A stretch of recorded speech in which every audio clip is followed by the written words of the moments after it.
Oi, boa noite. A poupança caiu de novo. E agora? Se você já conhece a forma de cálculo da poupança, você sabe que antes a poupança rendia 0,5% ao mês mais o rendimento da TR. Desde 2012, a poupança passou a ter um cálculo, uma fórmula de cálculo diferente.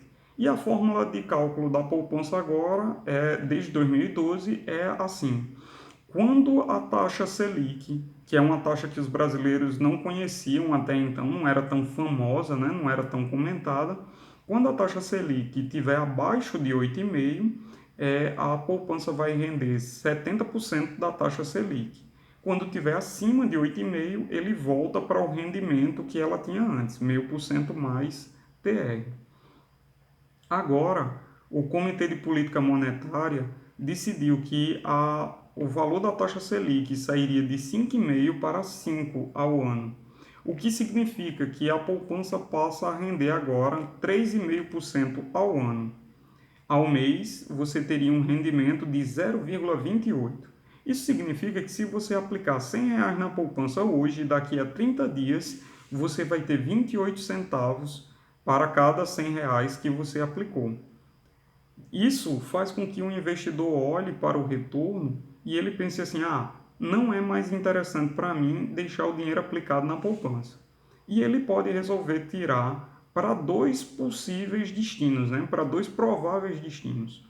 O primeiro seria para aplicações que rendem mais, como a Selic, por exemplo, né? o Tesouro Direto, ou para aplicações de renda variável, que você não tem noção de quanto é que vai ganhar ou se vai ganhar, ou ainda para o consumo. A pessoa pensa, não vale a pena economizar para o futuro, porque o rendimento é pequeno, então eu vou pegar o dinheiro e eu vou gastar. Ok? Então, isso também é possível.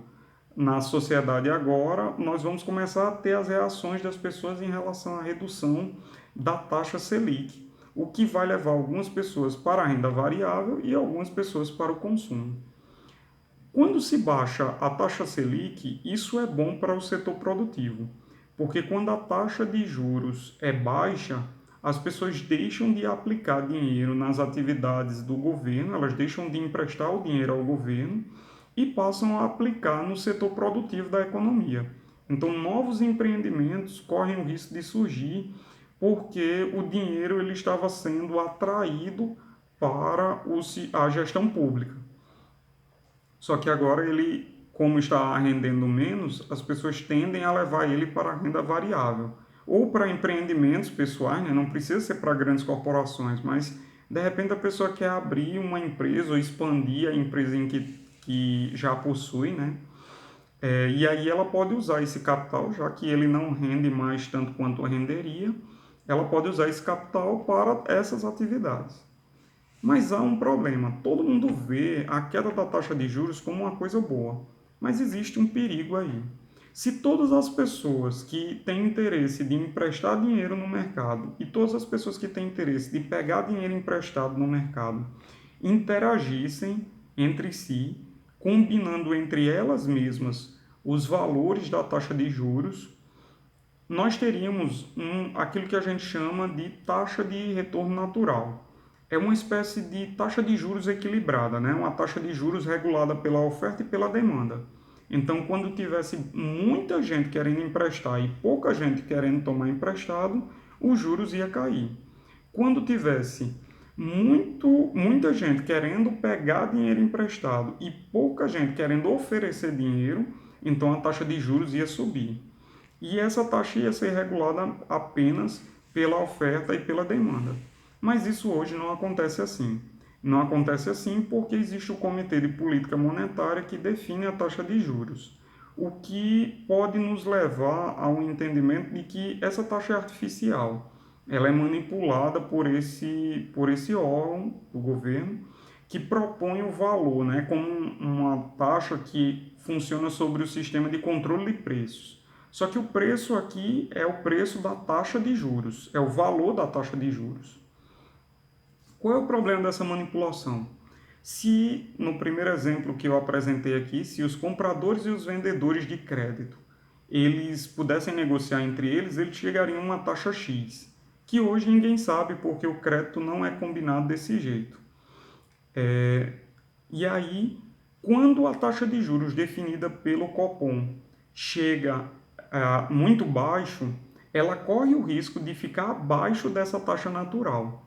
Quando essa taxa fica abaixo da taxa natural, o que vai acontecer é que vários empreendimentos que não seriam viáveis nesse momento, que não são sustentáveis, passam a parecer que são sustentáveis. Então as pessoas começam a tomar crédito para desenvolver atividades que não poderiam, que não seriam desenvolvidas se o crédito não tivesse naquele valor. Só que o crédito só está naquele valor por causa de medidas arbitrárias e artificiais. Então, em algum momento o crédito vai voltar a subir, o custo do crédito. E quando isso acontecer, toda a estrutura que se construir ao redor das atividades que não são economicamente viáveis vão desabar, o que pode levar a uma crise econômica. Isso pode causar a perda de milhares de empregos e a falência de várias empresas, porque toda uma cadeia de produção foi formada ao redor de uma área que não era sustentável, ou seja, ela só é lucrativa por causa de uma condição artificial. Uma vez que a condição artificial é removida do cenário, aquela empresa já não é mais sustentável e ela encerra. Então, se a taxa de juros natural, a taxa de juros que é esperada para a economia como resultado da operação da lei da oferta e da procura, fosse algo como 5%, e o Comitê de Política Monetária começa a baixar a taxa, então se ele baixa a taxa para 6, ela está 1% mais cara do que seria. Então, por enquanto, ela vai diminuindo, vai se aproximando da taxa natural e isso vai melhorando a economia.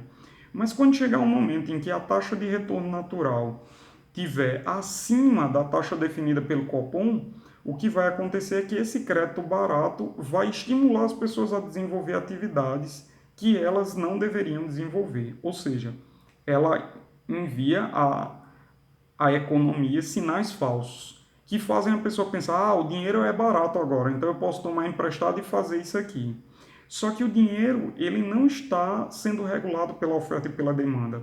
Vai chegar uma hora que vai faltar recursos, porque você está remunerando muito pouco às pessoas que emprestam dinheiro. Então as pessoas vão tirar o dinheiro do crédito, o que vai fazer com que a taxa de juros suba. Quando a taxa de juros subir, vários compromissos de longo prazo que já foram assumidos em empreendimentos que não eram sustentáveis não poderão mais ser pagos, o que vai levar as empresas a passarem por problemas. E todas as demais organizações, instituições, empregos profissionais que estão de alguma forma vinculados àquela atividade.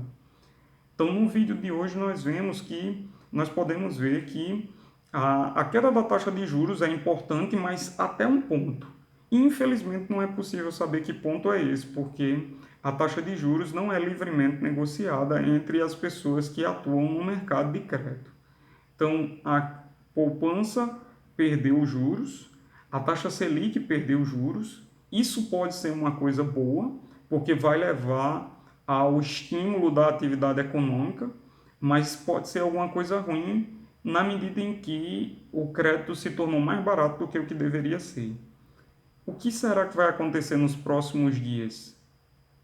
Coloque abaixo se você teve alguma dúvida, se de alguma maneira o vídeo não ficou muito claro para você, se de repente eu falei alguma coisa que não foi fácil de entender, coloca nos comentários, deixa a sua opinião aí e diga aí para nós o que você acha dessa redução da poupança, ok? Antes de sair, deixe seu like.